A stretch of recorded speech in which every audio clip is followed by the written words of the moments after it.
नमस्कार। आकाशवाणी से प्रस्तुत है समाचार संध्या।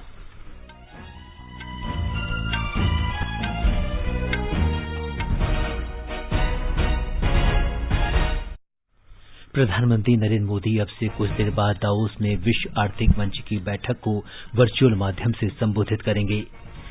संयुक्त अरब अमारात में अबू धाबी हवाई अड्डे पर ड्रोन हमले में 2 भारतीयों सहित 3 लोग मारे गए।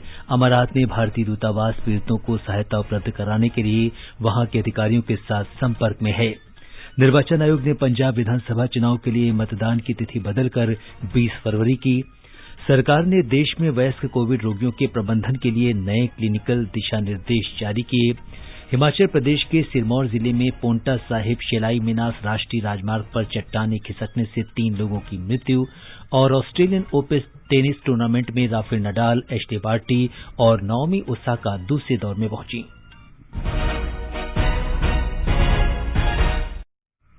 समाचार संध्या में मनोज के साथ मैं सिद्धार्थ सिंह। देश के कई हिस्सों में कोरोना संक्रमण तेजी से बढ़ रहा है। हमारी अपील है कि आप सतर्क रहें और 15 से 18 वर्ष के किशोरों सहित अन्य लोगों के टीकाकरण में मदद करें। कोरोना वायरस के नए स्वरूप ओमिक्रॉन से चिंताएं बढ़ी हैं। सुरक्षित रहने के लिए कृपया 3 सरल उपायों का पालन अवश्य करें। मास्क पहनें, 2 गज की सुरक्षित दूरी बनाए रखें, हाथ और चेहरा साफ रखें। कोविड से संबंधित किसी भी जानकारी और मार्गदर्शन के लिए राष्ट्रीय हेल्पलाइन नंबर 01123978046 और 1075 पर संपर्क करें। देश के 75वें स्वाधीनता दिवस समारोह के उपलक्ष्य में आजादी का अमृत महोत्सव के अंतर्गत सरकार अनेक गतिविधियों का आयोजन कर रही है। इस अवसर को जन उत्सव के रूप में मनाते हुए आकाशवाणी समाचार स्वाधीनता संग्राम और उसके गौरवशाली इतिहास पर विशेष क्विज प्रसारित कर रहा है। ये क्विज 15 अगस्त 2022 तक प्रत्येक सोमवार और मंगलवार को समाचार प्रभात में शामिल होगा। भारतीय डाक विभाग अमृत महोत्सव क्विज में आकाशवाणी के साथ सहयोगी के रूप में शामिल है। आज अमृत महोत्सव क्विज का 44वां प्रश्न।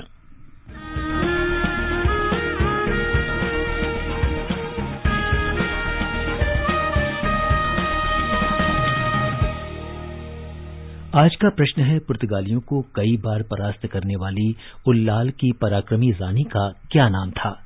प्रश्न एक बार फिर सुन लें। पुर्तगालियों को कई बार परास्त करने वाली उल्लाल की पराक्रमी रानी का क्या नाम था? श्रोता अपने उत्तर व्हाट्सएप नंबर 8826546262 पर भेज सकते हैं या हमें इस पते पर ईमेल कर सकते हैं amritmahotsav@prasarbharati.gov.in। ईमेल एक बार फिर सुन लें, amritmahotsav@prasarbharati.gov.in। एक भाग्यशाली प्रतिभागी को विजेता चुना जाएगा और कल के समाचार प्रभात में उनके नाम की घोषणा की जाएगी। विजेता को ई प्रमाण पत्र और पुरस्कार दिया जाएगा। अब समाचार विस्तार से। प्रधानमंत्री नरेंद्र मोदी आज रात 8:30 बजे वर्चुअल माध्यम से स्विट्जरलैंड के दावोस में विश्व आर्थिक मंच की बैठक को संबोधित करेंगे। वे विश्व की स्थिति पर विशेष व्याख्यान देंगे। विश्व आर्थिक मंच की बैठक को कई नेता संबोधित करेंगे। सम्मेलन में जलवायु परिवर्तन, सामाजिक संबंधों और वैक्सीन के मुद्दे पर समानता जैसे अत्यंत महत्वपूर्ण मुद्दों के बारे में दृष्टिकोण और योजनाओं की जानकारी दी जाएगी। एक रिपोर्ट। 5 दिवसीय शिखर सम्मेलन आज से शुरू हो रहा है। इस दौरान कई देशों के प्रमुख सम्मेलन को संबोधित करेंगे और विश्व को लेकर अपने दृष्टिकोण साझा करेंगे। इनमें जापान, ऑस्ट्रेलिया, इजराइल के प्रधानमंत्री के अलावा चीन और इंडोनेशिया के राष्ट्रपति भी शामिल हैं। इस सम्मेलन में उद्योग जगत के शीर्ष नेता, सामाजिक संस्थाएं और अंतर्राष्ट्रीय संगठन भी भाग लेंगे। इस दौरान वे दुनिया के सामने आने वाली महत्वपूर्ण चुनौतियों पर विचार विमर्श करेंगे कि उनका समाधान कैसे किया जाए। दीपेंद्र कुमार, आकाशवाणी समाचार, दिल्ली। प्रधानमंत्री ने पिछले वर्ष विश्व आर्थिक मंच की बैठक में कहा था कि आर्थिक मोर्चे पर भी स्थितियां तेजी से बदलेंगी। WEF में सभी को तसल्ली होगी कि अभी तो सिर्फ 2 made in India corona vaccine दुनिया में आई है। आने वाले समय में कई और वैक्सीन भारत से बनकर के आने वाली। ये वैक्सीन दुनिया के देशों को और ज्यादा बड़े स्केल पर, ज्यादा स्पीड से मदद करने में ये पूरी तरह सहायता करेगी। भारत की सफलता की इस तस्वीर, भारत के सामर्थ्य की इस तस्वीर के साथ मैं दुनिया के अर्थ जगत को ये भरोसा भी दिला रहा हूं कि आर्थिक मोर्चे पर भी स्थितियां अब तेजी से बदलेगी। कोरोना के समय में भी भारत ने इंफ्रास्ट्रक्चर के ट्रिलियंस ऑफ रुपीज के प्रोजेक्ट शुरू करके एम्प्लॉयमेंट के लिए विशेष स्कीम्स चलाकर इकोनॉमिक एक्टिविटी को बनाए रखा। अबू धाबी में आज सरकारी तेल कंपनी एडनॉक के डिपो के पास 3 तेल टैंकरों में भीषण विस्फोट हुए। अंतर्राष्ट्रीय हवाई अड्डे के नए परिसर के पास आग लगने की भी घटना हुई है, जिसमें 3 लोग मारे गए हैं और 6 घायल हो गए हैं। पुलिस को आशंका है कि ये ड्रोन हमला था। अबू धाबी पुलिस के अनुसार मृतकों में 2 भारतीय और 1 पाकिस्तानी नागरिक हैं। घायलों की पहचान अभी नहीं की जा सकी है। संयुक्त अरब अमारात में भारत के राजदूत संजय सुधीर ने आकाशवाणी को बताया, भारत यूएई सरकार के अधिकारियों के साथ लगातार संपर्क में है। उन्होंने बताया कि उनकी प्राथमिकता दोनों भारतीय नागरिकों के बारे में जानकारी प्राप्त करना है, ताकि दूतावास की ओर से उनके परिवारों को हर संभव सहायता उपलब्ध कराई जा सके। एडनॉक के जो ऑयल टैंक के एरिया में मुजफ्फा में, जो अबू धाबी से ज्यादा दूर नहीं है, वहाँ पे एक एक्सप्लोजन हुआ जिसमें 3 लोग मारे गए, जिसमें कि 2 इंडियन नेशनल्स थे। इसके अतिरिक्त और जानकारी की अभी हम प्रतीक्षा कर रहे हैं। यूएई सरकार के साथ हम निरंतर संपर्क में हैं और जैसे ही हमें और कोई जानकारी मिलेगी, तुरंत ही हम 2 इंडियंस के फैमिलीज को रीच आउट करके उनको जो भी सहायता हम कर पाएंगे देंगे। इस बीच यमन के विद्रोही गुट हौसी के प्रवक्ता यहया सरी ने इन हमलों की जिम्मेदारी लेते हुए अल मसीरह समाचार एजेंसी को बताया कि वो जल्द ही और जानकारी सार्वजनिक करेंगे। विदेश मंत्री डॉक्टर एस जयशंकर ने हंगरी के विदेश मंत्री पीटर सिजार्तो से मुलाकात की। दोनों नेताओं ने व्यापार, निवेश, शिक्षा और स्वास्थ्य के क्षेत्र में द्विपक्षीय सहयोग पर चर्चा की। डॉक्टर जयशंकर ने विश्वास व्यक्त किया कि दोनों देशों के बीच संबंध और सुदृढ़ होंगे। उन्होंने आशा व्यक्त की कि हंगरी के विदेश मंत्री जल्द ही भारत यात्रा पर आएंगे। डॉक्टर जयशंकर ने यूरोपीय संघ के विदेश मामलों और सुरक्षा नीति के उच्च प्रतिनिधि तथा यूरोपीय आयोग के उपाध्यक्ष डॉक्टर जोसेफ बोरेल फोंटेल्स से भी बात की। दोनों नेताओं ने भारत और यूरोपीय संघ के बीच व्यापार, निवेश, संपर्क, जलवायु कार्रवाई और रणनीतिक सहयोग पर विचार विमर्श किया। उन्होंने अफगानिस्तान और म्यांमार की स्थिति पर भी चर्चा की। ये समाचार हमारी वेबसाइट newsonair.gov.in/hindi पर भी उपलब्ध हैं। चलो मिलकर एक शुरुआत करें, चलो एक फैसला आज करें, मास्क नहीं तो टोकेंगे, कोरोना को रोकेंगे, चलो एक इरादा करते हैं, चलो खुद से वादा करते हैं, मास्क नहीं तो टोकेंगे, कोरोना को रोकेंगे। समाचार संध्या में आपका फिर स्वागत है। निर्वाचन आयोग ने पंजाब में विधानसभा चुनाव के लिए मतदान 20 फरवरी को कराने का फैसला किया है। पहले मतदान 14 फरवरी को होना था। 16 फरवरी को रविदास जयंती के कारण मतदान की तिथि बदली गई है। इसके लिए पंजाब में सभी राजनीतिक दलों ने निर्वाचन आयोग से अनुरोध किया था। कांग्रेस के वरिष्ठ नेता और गढ़शंकर से 2 बार के विधायक लव कुमार गोल्डी आज सैकड़ों समर्थकों के साथ कैप्टन अमरिंदर सिंह की पंजाब लोक कांग्रेस में शामिल हो गए।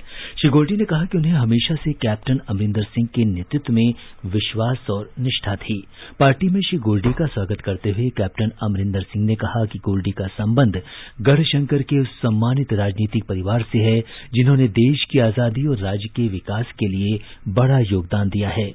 बरनाला के नगर पार्षद धर्म सिंह फौजी भी आज समर्थकों के साथ पंजाब लोक कांग्रेस में शामिल हो गए। प्रधानमंत्री नरेंद्र मोदी कल सुबह 11 बजे वाराणसी में भारतीय जनता पार्टी के कार्यकर्ताओं से बातचीत करेंगे। चुनाव आयोग द्वारा उत्तर प्रदेश, उत्तराखंड, पंजाब, मणिपुर और गोवा में विधानसभा चुनावों की घोषणा के बाद ये श्री मोदी का पार्टी कार्यकर्ताओं के साथ संवाद का पहला कार्यक्रम होगा। उत्तर प्रदेश में 7 चरणों में मतदान होना है। पहले चरण का मतदान 10 फरवरी को होगा। उत्तराखंड में विधानसभा चुनाव के लिए एक ही चरण में 14 फरवरी को मतदान होगा। उत्तराखंड 9 नवंबर 2000 को देश के 27वें राज्य के रूप में अस्तित्व में आया। इससे पहले ये उत्तर प्रदेश का एक हिस्सा हुआ करता था। उत्तराखंड के नाम से अलग राज्य की स्थापना की मांग 25 अगस्त 2000 को उत्तर प्रदेश पुनर्गठन अधिनियम 2000 के पारित होने के साथ ही पूरी हो गई। वर्ष 2000 से 2006 तक इसे उत्तरांचल के नाम से जाना जाता था। 1 जनवरी 2007 को इसे उत्तराखंड नाम दिया गया। ये राज्य हिमालय पर्वत के घने जंगलों, ऊंचे पहाड़ों और सुंदर घाटियों के बीच स्थित है। राज्य में 3 डिवीजन कुमाऊं, गढ़वाल और गैरसैंण तथा 13 जिले देहरादून, हरिद्वार, उत्तरकाशी, टिहरी गढ़वाल, पौड़ी गढ़वाल, रुद्रप्रयाग, चमोली, बागेश्वर, अल्मोड़ा, नैनीताल, ऊधमसिंह नगर, चंपावत और पिथौरागढ़ हैं। राज्य में लोकसभा की 5 सीट हैं। राज्य के गठन के समय विधानसभा में 30 सदस्य थे। इनमें से 22 सदस्य उत्तर प्रदेश विधानसभा से तथा 8 सदस्य उत्तर प्रदेश विधान परिषद के थे। उत्तराखंड विधानसभा की 70 सीटों के लिए पहली बार चुनाव 2002 के फरवरी में हुआ। राज्य में अब तक 11 मुख्यमंत्री हो चुके हैं। देहरादून प्रदेश की राजधानी है। गैरसैंण को भविष्य की राजधानी बनाने का प्रस्ताव किया गया है। वर्तमान में पुष्कर सिंह धामी राज्य के मुख्यमंत्री हैं और गुरमीत सिंह राज्यपाल हैं। आगे बढ़ने से पहले मुख्य समाचारों पर एक नजर। प्रधानमंत्री नरेंद्र मोदी अब से कुछ देर बाद दावोस में विश्व आर्थिक मंच की बैठक को वर्चुअल माध्यम से संबोधित करेंगे। संयुक्त अरब अमारात में अबू धाबी हवाई अड्डे पर ड्रोन हमले में 2 भारतीयों सहित 3 लोग मारे गए। अमारात में भारतीय दूतावास पीड़ितों को सहायता उपलब्ध कराने के लिए वहां के अधिकारियों के साथ संपर्क में है। निर्वाचन आयोग ने पंजाब विधानसभा चुनाव के लिए मतदान की तिथि बदलकर 20 फरवरी की। सरकार ने देश में वयस्क कोविड रोगियों के प्रबंधन के लिए नए क्लिनिकल दिशा निर्देश जारी किए। हिमाचल प्रदेश के सिरमौर जिले में पोंटा साहिब शिलाई मिनास राष्ट्रीय राजमार्ग पर चट्टानें खिसकने से 3 लोगों की मृत्यु। और ऑस्ट्रेलियन ओपन टेनिस टूर्नामेंट में राफेल नडाल, एशले बार्टी और नाओमी ओसाका दूसरे दौर में पहुंचे। स्वास्थ्य और परिवार कल्याण मंत्रालय ने देश में वयस्क कोविड रोगियों के प्रबंधन के लिए नए क्लिनिकल दिशा निर्देश जारी किए हैं। इनके अनुसार तपेदिक को कोविड के लिए उच्च जोखिम वाली बीमारी की श्रेणी में रखा गया है। 60 वर्ष से अधिक आयु के ऐसे लोग जो हृदय रोग, उच्च रक्तचाप, मधुमेह, एचआईवी, फेफड़े, गुर्दे, यकृत, मस्तिष्क रोग और अधिक मोटापा जैसी बीमारियों से पीड़ित हैं, वे उच्च जोखिम की श्रेणी में आते हैं। नए मार्गदर्शन में यह भी कहा गया है कि स्टेरॉयड या इम्यूनोमॉड्यूलेटरी थेरेपी से भी संक्रमण का खतरा हो सकता है। स्वास्थ्य और परिवार कल्याण मंत्रालय ने सलाह दी है कि रेमडेसिविर का उपयोग उन रोगियों में नहीं किया जाना चाहिए जो ऑक्सीजन सपोर्ट पर नहीं है या घर में ही हैं। रेमडेसिविर को केवल उन रोगियों में दिया जा सकता है जो कोरोना से संक्रमित हैं और जिन्हें कभी कभी ऑक्सीजन की आवश्यकता होती है। केंद्रीय स्वास्थ्य मंत्री मनसुख मांडविया ने कहा है कि 3 जनवरी से 15 से 18 आयु वर्ग के 3 करोड़ 50 लाख से अधिक बच्चों को पहला टीका लगाया जा चुका है। श्री मांडविया ने ट्विटर पर इन किशोरों को बधाई देते हुए कहा कि देश के किशोरों में कोविड टीकाकरण के प्रति काफी उत्साह देखा जा रहा है। देश में अब तक कुल 8,209 लोग ओमिक्रॉन से संक्रमित हुए हैं। संक्रमित लोगों की संख्या कल से 6% से अधिक बढ़ गई। इनमें से 3,109 मरीज ठीक हो चुके हैं। महाराष्ट्र में सबसे अधिक 1,738 लोग ओमिक्रॉन से संक्रमित हुए, जबकि पश्चिम बंगाल में 1,672 और राजस्थान में 1,276 लोगों में संक्रमण की पुष्टि हुई है। देश में 29 राज्यों और केंद्र शासित प्रदेशों में ओमिक्रॉन का संक्रमण फैला है। राष्ट्रव्यापी कोविड टीकाकरण अभियान के तहत अब तक 157 करोड़ 20 लाख से अधिक टीके लगाए जा चुके हैं। कल 39,46,000 से अधिक टीके लगाए गए। इस दौरान 1,51,000 से अधिक रोगी ठीक हुए। स्वस्थ होने की दर 94.27% है। अब तक 3 करोड़ 52 लाख से अधिक मरीज ठीक हो चुके हैं। कल 2,58,000 से अधिक लोगों में संक्रमण पाया गया। वर्तमान में 16,56,000 से अधिक मरीजों का उपचार किया जा रहा है। आकाशवाणी के कोरोना जागरूकता श्रृंखला कार्यक्रम में लेडी हार्डिंग मेडिकल कॉलेज के शिशु विभाग में प्रोफेसर डॉक्टर हरीश पेमडे ने बताया कि सभी को पूरी सावधानी बरतने की जरूरत है। नवजात शिशु को भी कोरोना हो सकता है और उसकी गंभीरता भी बच्चों में कम है औसत रूप से कह सकते हैं कम गंभीर है, लेकिन हमने इस बीमारी से बहुत गंभीर बच्चे भी देखे हैं। सावधानी के मामले में कोई ढिलाई नहीं बरतनी है और कोई भी चिकित्सक या कोई भी डॉक्टर नहीं कह सकता, किसी को भी गंभीरता अधिक हो सकती है। केंद्र शासित प्रदेश जम्मू कश्मीर में कोविड संक्रमण के 2,827 मामले सामने आए हैं, जिनमें 1,093 जम्मू डिवीजन जबकि 1,734 कश्मीर घाटी में दर्ज किए गए हैं। इसके साथ ही प्रदेश में कोविड के मामलों की संख्या बढ़कर 3,62,200 हो गई है। विज्ञान और प्रौद्योगिकी मंत्री डॉक्टर जितेंद्र सिंह ने कहा है कि रेल के डिब्बों, एसी बसों और बंद स्थानों में संक्रमण से निपटने के लिए CSIR की ओर से विकसित UVC डिसइंफेक्शन तकनीक का इस्तेमाल किया जा रहा है। उन्होंने कहा कि रेलवे, संसद भवन और एसी बसों में इस तकनीक का सफल परीक्षण किया जा चुका है। डॉक्टर सिंह आज नई दिल्ली में संक्रमण से बचाव के लिए CSIR की ओर से दिशा निर्देशों को जारी करने के अवसर पर बोल रहे थे। बांग्लादेश सरकार ने कोविड महामारी से निपटने के लिए बूस्टर डोज लगाए जाने की न्यूनतम आयु 60 से घटाकर 50 वर्ष कर दी है। स्वास्थ्य मंत्री जाहिद मलिक ने बताया कि प्रधानमंत्री शेख हसीना ने इसकी मंजूरी दी है। उन्होंने बताया कि बूस्टर डोज देने के लिए देश के पास पर्याप्त मात्रा में टीके हैं। उन्होंने कहा कि अब तक 7 लाख बूस्टर डोज दी जा चुकी है। 6 महीने पहले दूसरा टीका लगवा चुके लोग बूस्टर डोज ले सकते हैं। श्री मलिक ने कहा कि सरकार कोविड मरीजों की बढ़ती संख्या से चिंतित है। उन्होंने 13 जनवरी से लगाए गए प्रतिबंधों का कड़ाई से पालन करने की अपील की। बांग्लादेश में रविवार को 5,222 लोग संक्रमित हुए। विदेश मंत्री डॉक्टर एस जयशंकर ने आज स्वीडन की विदेश मंत्री एन लिंडे से कोविड की स्थिति, हरित ऊर्जा और द्विपक्षीय सहयोग पर बातचीत की। डॉक्टर जयशंकर ने एक ट्वीट में कहा कि भारत स्वीडन के बीच द्विपक्षीय सहयोग लगातार बेहतर हो रहे हैं। ये समाचार हमारी वेबसाइट newsoneir.com/hindi और हमारे mobile app news on EIR पर भी उपलब्ध हैं। समाचार संध्या में आपका फिर स्वागत है। हिमाचल प्रदेश के सिरमौर जिले में आज पोंटा साहिब शिलाई मिनास राष्ट्रीय राजमार्ग पर मिनास के पास भूस्खलन में 3 लोगों की मौत हो गई। ये हादसा उस समय हुआ जब राष्ट्रीय राजमार्ग से मलबा हटाया जा रहा था। बताया जाता है कि क्षेत्र में पहले भी इस तरह की घटनाएं हो चुकी हैं। इलेक्ट्रॉनिक्स और सूचना प्रौद्योगिकी मंत्रालय साइबर सुरक्षित भारत पहल के अंतर्गत 26वें CISO डीप डाइव प्रशिक्षण कार्यक्रम का आयोजन कर रहा है। प्रशिक्षण का उद्देश्य प्रतिभागियों को बढ़ते साइबर खतरे के परिदृश्य की बेहतर समझ प्रदान करने के साथ साथ साइबर सुरक्षा में सर्वोत्तम विधाओं को समझाना है। आज से शुरू हुआ ये कार्यक्रम इस महीने की 22 तारीख तक चलेगा। कार्यक्रम के अंतर्गत विभिन्न विषयों जैसे IT अधिनियम में अनुपालन और डेटा गोपनीयता, नेटवर्क सुरक्षा, अंतिम बिंदु तक सुरक्षा, एप्लीकेशन और डेटा सुरक्षा, क्लाउड और मोबाइल सुरक्षा, क्रिप्टोग्राफी, साइबर सुरक्षा संबंधी प्रावधानों को शामिल किया गया है। केंद्रीय सूक्ष्म लघु और मध्यम उद्यम मंत्री नारायण राणे ने आज वर्चुअल माध्यम से दुबई में वर्ल्ड एक्सपो में MSME मंडप का उद्घाटन किया। वर्ल्ड एक्सपो के आयोजन का उद्देश्य अपनी तरह के इस अनूठे शो के लिए लाखों लोगों को एक साथ लाना है।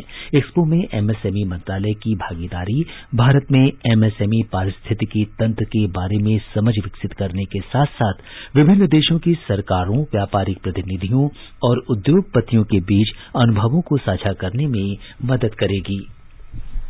देश के शहरी पारिस्थितिकी तंत्र में खुले डेटा को अपनाने और नवाचार को बढ़ावा देने के उद्देश्य से आवासन और शहरी कार्य मंत्रालय आज से 21 जनवरी तक ओपन डेटा वीक आयोजित कर रहा है। ये अगले महीने आजादी का अमृत महोत्सव स्मार्ट शहर, स्मार्ट शहरीकरण सम्मेलन से पहले आयोजित कार्यक्रम श्रृंखला का हिस्सा है। और अब प्रस्तुत है आर्थिक जगत की खबरें। बंबई शेयर बाजार का सेंसेक्स आज 86 अंकों की बढ़त हासिल करता हुआ 61,309 पर बंद हुआ। वहीं नेशनल स्टॉक एक्सचेंज का निफ्टी भी 52 अंकों का उछाल दर्ज करता हुआ 18,308 पर आ गया। अंतर बैंकिंग विदेशी मुद्रा बाजार में रुपया 9 पैसे कमजोर होकर 72 रुपए 24 पैसे प्रति डॉलर के स्तर पर आ गया। दिल्ली सराफा बाजार में सोना आज 176 रुपए बढ़कर 47,881 रुपए प्रति 10 ग्राम पर पहुंच गया। निखिल कुमार, आकाशवाणी समाचार, दिल्ली। मेलबर्न में वर्ष के पहले ग्रैंड स्लैम ऑस्ट्रेलियाई ओपन टेनिस टूर्नामेंट में स्पेन के राफेल नडाल पुरुष सिंगल्स के दूसरे दौर में पहुंच गए हैं। स्पेन के कार्लोस अल्कारेज और कनाडा के डेनिस शापोवालोव भी दूसरे दौर में पहुंच गए हैं। महिला सिंगल्स में विश्व नंबर 1 ऑस्ट्रेलिया की एश्ले बार्टी ने यूक्रेन की लेसिया सुरेंको को हराकर दूसरे दौर में जगह बना ली है। मौजूदा चैंपियन जापान की नाओमी ओसाका भी दूसरे दौर में पहुंच गई हैं। आजादी का अमृत महोत्सव के अंतर्गत स्वतंत्रता संग्राम में अपने प्राण न्यौछावर करने वाली वीरांगनाओं की गाथाओं को कड़ियों में जोड़कर आकाशवाणी लाया है विशेष प्रस्तुति अपराजिता। ये कार्यक्रम मंगलवार शाम 4:45 पर प्रसारित किया जाता है। भारत के स्वतंत्रता संग्राम में अनगिनत स्वतंत्रता सेनानियों ने अपने प्राणों की आहुति दी। कुछ इतिहास में अमर हो गए और कई गुमनाम। आजादी के अमृत महोत्सव के अंतर्गत 75 कड़ियों की श्रृंखला में हम उन वीरांगनाओं की बात करेंगे जिनका योगदान कभी भुलाया नहीं जा सकता। प्रत्येक मंगलवार परिक्रमा में सुनिए अपराजिता, देश की वीरांगनाओं को आकाशवाणी का सादर नमन।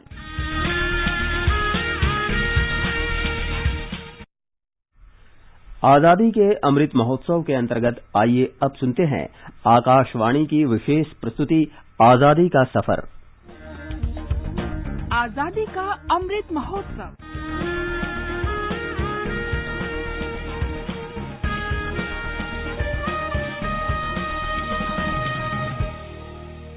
आजादी का सफर आकाशवाणी के संग। भारत का स्वाधीनता संघर्ष आधुनिक विश्व के महानतम संघर्षों में से एक है। आकाशवाणी से हम आपके लिए रोजाना ला रहे हैं इस संघर्ष की झलक। भारत आमार भारतवर्ष स्वदेश आमार स्वप्न गो তোমাতে আমরাল ভিয়া জন্ম ধন্য হয়েছি ধন্য গো। आज हम याद कर रहे हैं स्वतंत्रता सेनानी और जाने माने नेता ज्योति बसु को। 17 जनवरी 2010 को उनकी मृत्यु हुई थी। ज्योति बसु 1930 में केवल 16 वर्ष के थे जब मास्टर सूर्यसेन और उनके साथियों ने चटगांव में अंग्रेजों के माल खाने पर हमला किया था। सूर्यसेन और उनके साथियों को अंग्रेजों ने फांसी दे दी, जिसका बंगाल के युवाओं पर गहरा प्रभाव पड़ा। बसु 1937 में लंदन में कानून का अध्ययन कर रहे थे जब वे ब्रिटेन में भारतीय विद्यार्थियों की यूनियन में शामिल हुए। वे वीके कृष्णा मेनन के नेतृत्व वाली इंडिया लीग और फेडरेशन ऑफ इंडियन स्टूडेंट्स से जुड़ गए। 1937-38 में ज्योति बसु के जीवन में उस समय बड़ा बदलाव आया जब वे लंदन मजलिस में शामिल हुए। तो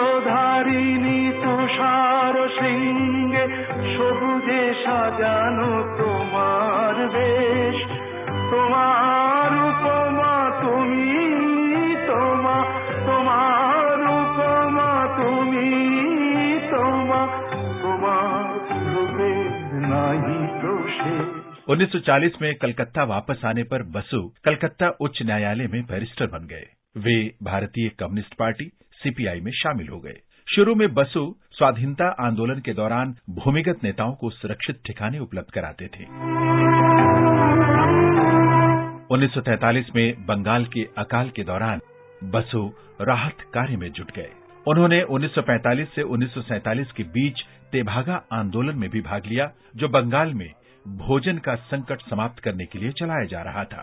बसु का मानना था कि खाद्य संकट की समस्या का एकमात्र समाधान जमींदारी प्रथा की पूरी तरह समाप्ति और अंग्रेजों को भारत से भगाना ही था। 1946 में भारतीय नौसेना के आंदोलन के दौरान बसु ने उसके समर्थन में रेल हड़ताल की और बाद में विभिन्न राजनीतिक कैदियों की रिहाई करवाई। स्वतंत्रता के उपरांत ज्योति बसु राजनीतिक रूप से सक्रिय रहे और 23 वर्ष तक पश्चिम बंगाल के मुख्यमंत्री रहे। बसु मृत्यु पर्यंत देश सेवा करते रहे। भारत के इस महान सपूत को विनम्र श्रद्धांजलि।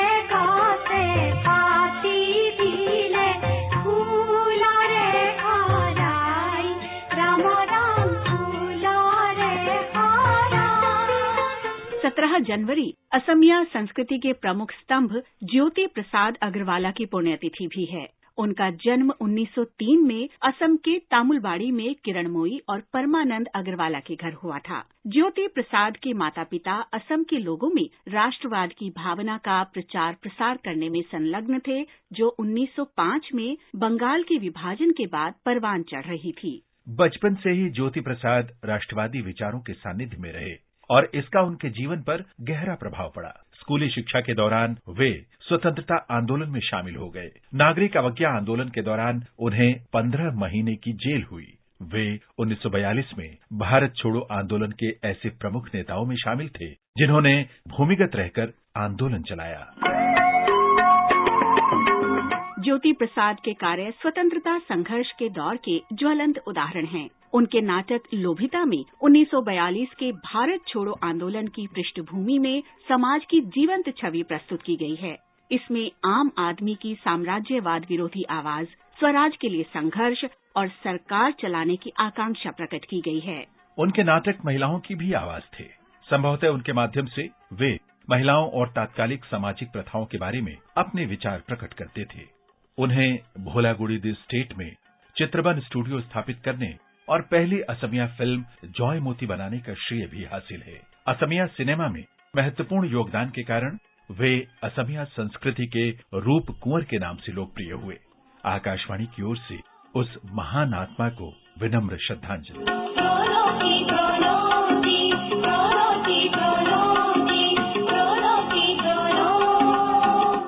इसके साथ ही आजादी का सफर आकाशवाणी के संग श्रृंखला की ये कड़ी संपन्न होती है। कल फिर मिलेंगे नई कड़ी के साथ।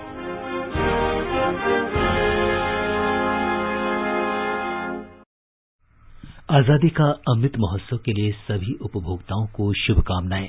हॉलमार्क सोने की शुद्धता सुनिश्चित करता है। हमेशा हॉलमार्क वाले सोने के आभूषण खरीदें। उपभोक्ता संबंधित किसी भी शिकायत के लिए कृपया राष्ट्रीय उपभोक्ता हेल्पलाइन के टोल फ्री नंबर 14404 पर संपर्क करें। उपभोक्ता मामले विभाग, भारत सरकार द्वारा जनहित में जारी। जागो ग्राहक जागो। आजादी के अमृत महोत्सव पर आयोजित गणतंत्र दिवस परेड में वायुसेना के लड़ाकू विमान भाग लेंगे। वायुसेना के जनसंपर्क अधिकारी विंग कमांडर इंद्रनील नंदी ने बताया कि इसमें राजपथ पर 5 रफाल, 17 जगुआर और नौसेना के टोही विमान MiG-29 के शामिल होंगे। उन्होंने कहा कि इस बार राजपथ पर वायुसेना, थलसेना और नौसेना के विमानों सहित 75 विमानों के साथ अब तक का सबसे भव्य फ्लाई पास्ट होगा। अब एक नजर कल के मौसम पर। सबसे पहले देश के 4 महानगरों के मौसम का हाल। राष्ट्रीय राजधानी दिल्ली में कोहरा छाए रहने के आसार हैं। मुंबई में आसमान साफ रहेगा। चेन्नई में आंशिक रूप से बादल छाए रहेंगे, जबकि कोलकाता में आमतौर पर बादल छाए रहने और हल्की वर्षा होने का अनुमान है। इन महानगरों में न्यूनतम तापमान 9 डिग्री सेल्सियस और अधिकतम 34 डिग्री सेल्सियस के बीच रहेगा। उत्तर भारत में श्रीनगर, लेह और गिलगित में कहीं कहीं बादल छाए रहेंगे। सुबह के समय कोहरा छाया रह सकता है। जम्मू और मुजफ्फराबाद में भी सवेरे बादल छाए रह सकते हैं।